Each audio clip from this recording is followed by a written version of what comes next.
Hi అండి, బాగున్నారా? నేను ఇప్పుడు పచ్చిరేలు బెండకాయ పులుసు అయితే పెట్టి చూపిస్తాను మీకు. సూపర్ టేస్టీగా ఉంటుంది, అసలు చాలా బాగుంటుంది.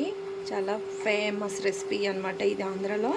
దానికి కావాల్సింది నేను ఆల్రెడీ ఆగలేసేసుకున్నానండి. పచ్చిరేలు, బెండకాయలు, పెద్దది ఒక ఉల్లిపాయ, ఒక టమాటా అయితే మిక్సీ పట్టుకున్నానండి. చిన్నవి అయితే 2 ఉల్లిపాయలు, పచ్చిమిరపకాయలు, కరివేపాకు, అల్లం వెల్లుల్లి పేస్టు, ఇంకా లాస్ట్లో వేసుకోవడానికి కొత్తిమీర. ఇప్పుడు స్టవ్ ఆన్ చేసుకుని గిన్నె పెట్టేసుకుని ఆయిల్ వేసుకుందాం. నాన్ వెజ్ ఏదైనా సరే కొంచెం అయితే ఆయిల్ ఎక్కువగానే వేసుకోవాలండి, అప్పుడే టేస్ట్ బాగుంటుంది.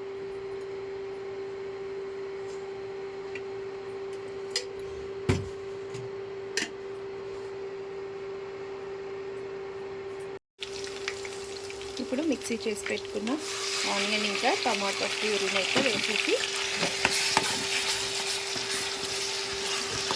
కాసేపు అయితే ఒక 2 నిమిషాలు అయితే దీన్ని బాగా వేగనిద్దామండి.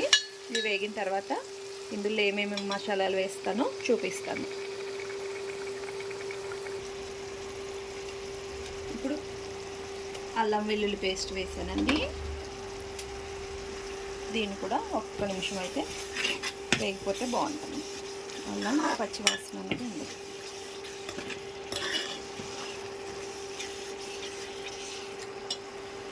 ఇది ఒక 2 నిమిషాలు వేగాక మళ్ళీ చూపిస్తాను. ఇప్పుడు అల్లం వెల్లుల్లి వేసాక ఒక 2 నిమిషాలు అయితే వేగనిచ్చాను. ఇప్పుడు పసుపు, ఇంకా కర్రీకి సరిపడా పులుసు కదండి, ఉప్పు వేస్తున్నాను. నెక్స్ట్ కారం,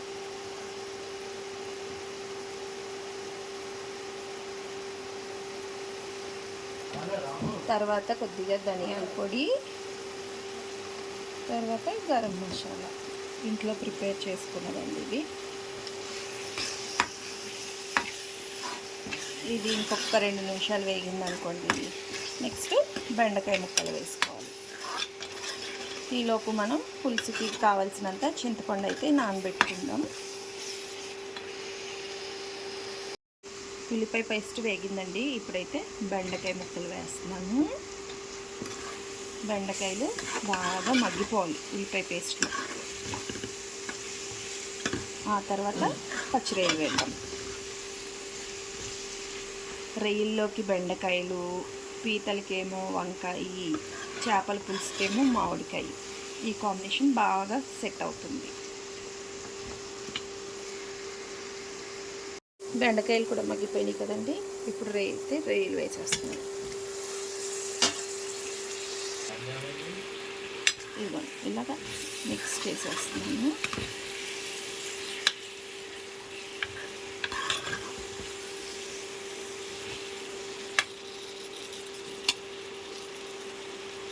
ఒక 2 నిమిషాలు ఈ రొయ్యలు కూడా చక్కగా ఈ ఉల్లిపాయ పేస్ట్లో ఉన్న ఉప్పు, పసుపు, కారాలన్నీ పీల్చుకుంటాయి కదండి. అప్పుడు చింతపండు పిండుకుంటే సరిపోతుంది.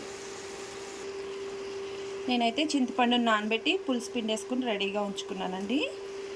ఇప్పుడైతే చింతపండు పులుసు వేసేస్తున్నాను.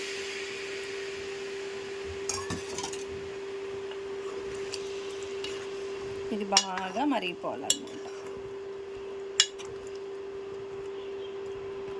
అప్పుడే బెండకాయ ముక్కలు కూడా ఉడికిపోతాయి.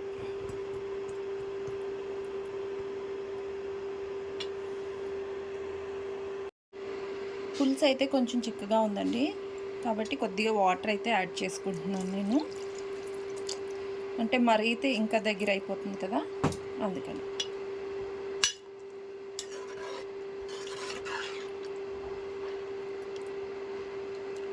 చూడండి ఇలా ఉండాలి, ఎందుకంటే పులుసు మరిగిన తర్వాత చిక్కగా అయిపోతుంది మళ్ళీ పులుసు. ఇప్పుడు మూత పెట్టేసి పులుసుని అయితే బాగా ఒక 10 నిమిషాల పాటు మరగనిచ్చేద్దాం. చూడండి పులుసు అంతా దగ్గరగా ఎగిరిపోయింది, ఆయిల్ కూడా చక్కగా పైకి తేలిపోయింది. ఇప్పుడు కొత్తిమీర వేసేసుకుందాం. ఎంతో టేస్టీగా ఉండే బెండకాయ పచ్చిరొయ్యల పులుసు రెడీ. చూడండి ఎంత చిక్కగా వచ్చిందో చూపిస్తాను. ఇది ఇంత చిక్కగా ఉండాలి, అప్పుడే టేస్ట్ చాలా బాగుంటుంది. చూసారు కదా. ఈ వీడియో కనుక మీకు నచ్చినట్లయితే ఛానల్ని సబ్స్క్రైబ్ చేసుకోండి, వీడియోని షేర్ చేయండి, అలాగే కామెంట్ చేయండి, వీడియోకి ఒక లైక్ కూడా ఇచ్చేయండి. కొన్ని